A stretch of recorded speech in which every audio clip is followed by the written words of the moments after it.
Good morning. My name is Todd Landfried. I'm spokesman for Arizona Employers for Immigration Reform, but I'm here today on behalf of Texans for a Sensible Immigration Policy.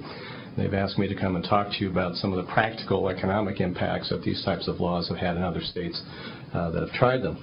I'm going to be blunt about it. There's not a single jurisdiction in the United States where these laws have passed where a single economic promise made by the proponents have come true. Not one, and I'll give you a few examples.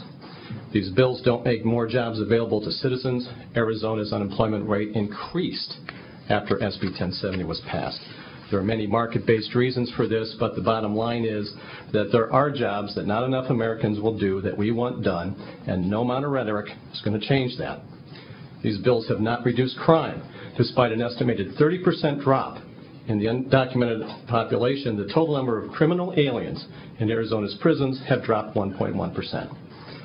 The Pew Center for the States, the Arizona Department of Corrections both say these reductions are due to prison management improvements and implementation of alternatives to incarceration, not immigration policy.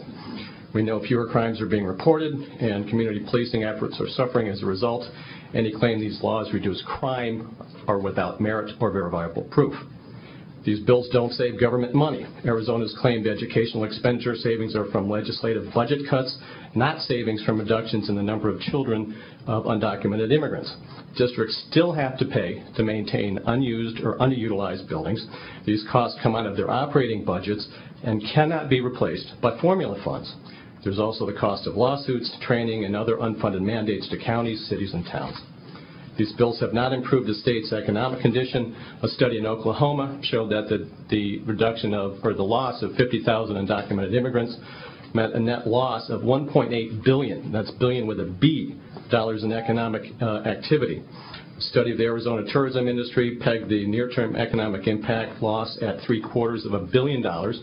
And a recent study showed that SB 1070's caused a loss in gross state product of $14.4 billion, loss in income of $9.8 billion, loss of 172,000 additional jobs, and loss of tax revenues of $1.27 billion.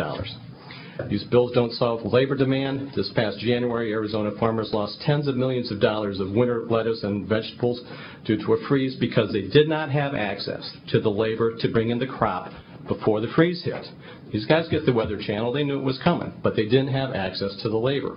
Many fields lost 60 to 100% of their crop.